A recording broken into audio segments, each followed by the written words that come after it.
Hey there guys, Bladeofire here with a new StarCraft English commentary, and this is going to be the second game from the 3-player round robin from the OSL Round of 36 Wildcard series, so as to determine who will be the last player to join the others in the round of 16.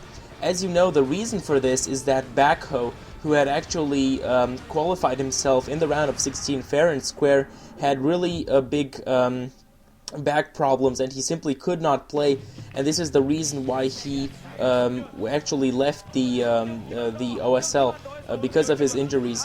And this gave the possibility to all the players who had been previously eliminated from the round of 36 to have a new shot, and this was this wildcard series. All the results I have mentioned in the first commentary from this round robin. I hope you check that out first before this, so you don't get anything spoiled.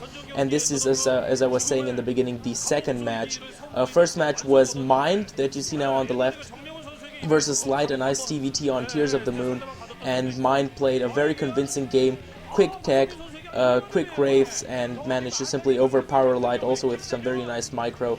And now he's facing off Bisu, meaning that this series could end in a two-game series if Mind manages to defeat the Revolutionist in this one. However, I have my very, very big doubts that Mind will be able to do this. And you ask me why? It's because Bisu has been eating Terrans since November, like Godzilla is eating Korean cars in Japanese cars in the typical Japanese movies. So, just giving you the positions real quick, it's Bisu at the top left as green toss, and as yellow or brown, whatever that color is, it's at the lower left is Mind. So he has been eating Terrans like crazy. He's defeated everybody since, actually make that mid-October, by the way. He had a slump before that, this is true. If you look at the period before that, he really had a slump, a lot of losses. However, since that start, since he really managed to power off into the Club Day MSL, which he of course also went on to win, he has been unstoppable. He beat Hwasin, Firebat Hero, Flash, Sky High, C. Simply crazy stuff from him up until now, losing only one game the whole time to Flash, which is of course really okay if you think about it in the GOM TV series. So simply awesome play from him up until now against Terrans. On the other side, Mind against Toss is a decent player. However, he has not been doing incredibly well, I guess. He has been losing lately. He lost to Free, won against Cal though, and also won against Shuttle in the qualification series for this. So he's not a bad TVPer, no, not by any chances. However, I don't think that you see that Legend of Protoss Bisu. I don't think he can withstand the Legend of Protoss Bisu. I simply don't see him doing that. And talking about the map, this is Return of the King. I believe, let me check, it's Return of the King, yes. And it has 4 spawning positions, of course, in the corners. And, very important, 14cc quick command center from Mind. And this reminds me of, like a very flashy move, like Flash used to play some time ago, always going for quick command center against any race. And oh man, Mind will be lucky, because he could have actually been scouted downwards, which would of course spell doom, really big doom on his face for him if Bisu had scouted the other way. He has, however, now went to the top right, which will give Mind some breathing space. Still, however, if he wants to have an advantage in this game, he will need to defend this. And actually, I'm not really questioning this quick command center. I actually find that this is a very good decision from Mind, because considering the way that Bisu has been playing as of late against Terran, Mind pretty much realized that he has no other chance than to try and go for something like this to get an advantage in the game. He knew that if he was going to play safe and standard, he would probably not have any chance later on in the game. So he's trying to go now for the quick economic advantage. He will be scouted by this Zealot very quickly, and of course information is there anyway, since the probe hasn't found anything at bottom right. And the first SCVs coming in will have some nice Zealot harass, and I do not know how Mind will be able to cope with all this micro of Bisu. So Bisu, of course, with awesome micro, not very, very short. And Citadel of Adan, oh man, he's going to try and finish him off with DTs.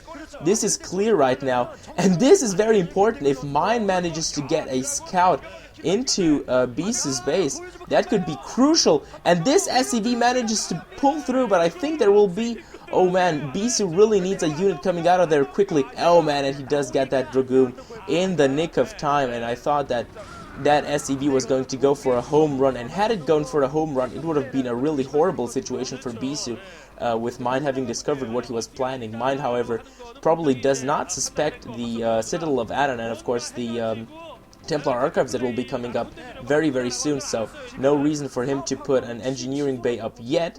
However, I think he's going to realize this pretty soon, simply because there won't be many other goons and, you know, zealots harassing.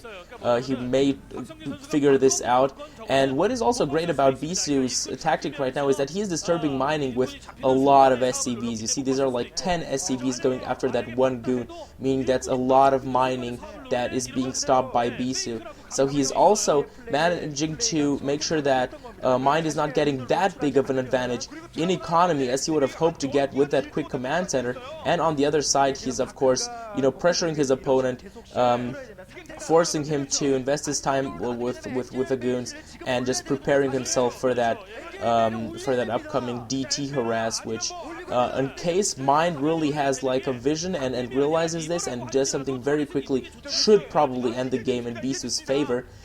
Engineering Bay Farley going down now, and I pretty much think that this is too late, because those DTs should be out there very, very quickly. You see the Templar Archives is, of course, already finished. Expansion will come out for Bisu also. And even if this DT harass does not really finish off Mind, I don't think that the game is lost for Bisu. Bisu, having disturbed mining for so long, of course, you don't want to be 2 base versus 2 base in PvT. However, I think that he would still have a fighting chance in this one, even if the DT harass does not finish off Mind. However, it could, however, you know, manage to do that. And yeah, finally the missile turret being built, and you see that he's realizing this. He's floating that barracks over it so as to prevent Bisu from attacking it. Awesome stuff from him right there.